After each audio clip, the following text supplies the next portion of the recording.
بسم اللہ الرحمن الرحیم۔ تمام بزرگوں، دوستوں، بھائیوں کو السلام علیکم ورحمۃ اللہ وبرکاتہ۔ آج ہم چند الفاظ کا تلفظ اور ان کے معنی دیکھیں گے۔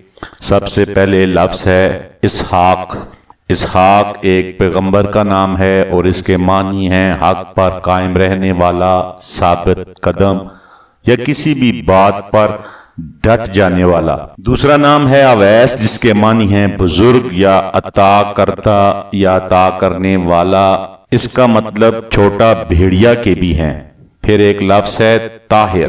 طاہر اور طاہر دو لفظ ہیں۔ طاہر کا مطلب ہے پاک، صاف، منزہ یا پرہیزگار، اور طائر کا مطلب ہے پرندہ۔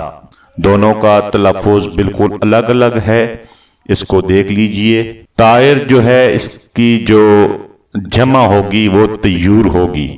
اس کے بعد ایک لفظ ہے جس کو ہم اکثر غلط پڑھتے ہیں، یہ ہے امجد، جبکہ ہم اس کو امجد پڑھتے ہیں۔ امجد کا مطلب ہوتا ہے نہایت عزت والا، یعنی بزرگی والا یا بزرگ۔ امجد نہ کہ امجد۔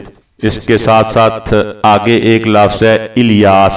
الیاس کے معنی ہیں بحری سفر کرنے والا، زندہ جاوید، اور یہ حضرت ہارون علیہ السلام کی نسل سے ایک پیغمبر کا نام بھی ہے الیاس۔ اس کے بعد ایک لفظ ہے اشفاق۔ اس کے معنی ہے ڈرنے والا، یعنی خوف الہی سے، اللہ کے خوف سے ڈرنے والا۔ کچھ الفاظ ایسے ہیں جن کا تلفظ ہم اکثر غلط کرتے ہیں۔ ایک ہے عالم اور ایک ہے عالم۔ عالم کا مطلب ہے جہاں، دنیا، اور عالم کا مطلب ہے علم رکھنے والا۔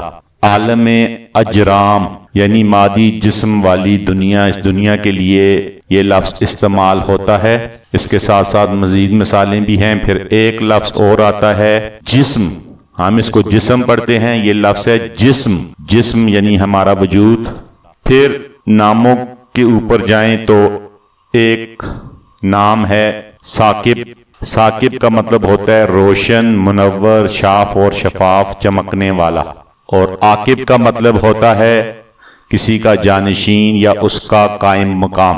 پھر ایک لفظ ہے ساجد، ہم اس کو ساجد پڑھتے ہیں، یہ اصل لفظ ہے ساجد، یعنی زمین پر ماتھا ٹیکنے والا، سجدہ کرنے والا یا سر جھکانے والا۔ تو یہ آج کچھ گفتگو آپ سے کی ہے۔ امید ہے کہ آپ نے اس سے کچھ نہ کچھ سیکھا ہوگا۔ اپنی خصوصی دعاؤں میں یاد رکھیے گا۔ والسلام۔